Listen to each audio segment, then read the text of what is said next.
আপনি যদি দেয়ারে ব্যবহার করতে না পারেন তাহলে কিন্তু আপনি স্পিকিং এ অনেক কথাই বলতে পারবেন না। সো আমরা এই ৩টা বাক্যের মাধ্যমে দেয়ারে ব্যবহার শিখি।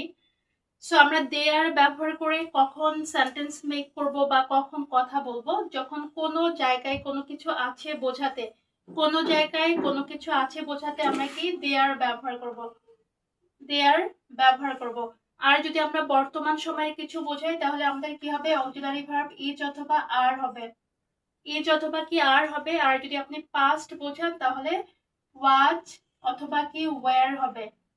সো এখানে কি বলা হয়েছে, আমাদের গ্রামে একটি বিদ্যালয় আছে, আছে বলতে কি এখন আছে। সো এটা কি আপনার পাস্ট বোঝাচ্ছে, তাহলে কি হবে, ইজ অথবা আর হবে।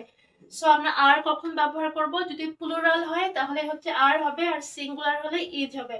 সো এখানে বলছে একটি বিদ্যালয় আছে, একটি বিদ্যালয় কি, একটি বিদ্যালয় হচ্ছে আপনার সিঙ্গুলার, তাহলে এখানে ইজ হবে। তাহলে কি হবে, there is a school, there is a school, তারপর কি আমাদের গ্রামে, in our village, in our village.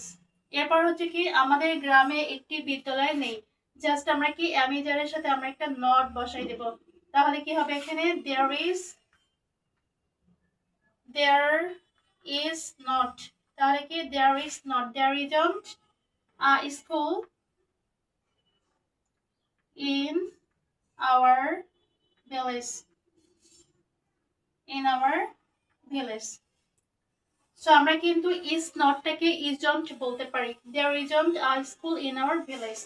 And third one কি, আমাদের গ্রামে একটি আমাদের গ্রামে কি একটি বিদ্যালয় আছে, এখানে কি আপনাকে কোশ্চেন করছে, যে জানতে চাইছে যে আমাদের গ্রামে একটি বিদ্যালয় আছে কিনা, তাহলে কি হবে, জাস্ট আমরা এই ইজটাকে am is am sorry is are আরটা এটাকে হচ্ছে আমরা জাস্ট কি সামনে নিয়ে আসবো, তাহলে কি হবে, ইজ এরপর কি দেয়ার চলে আসবে, is there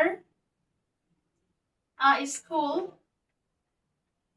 in our village,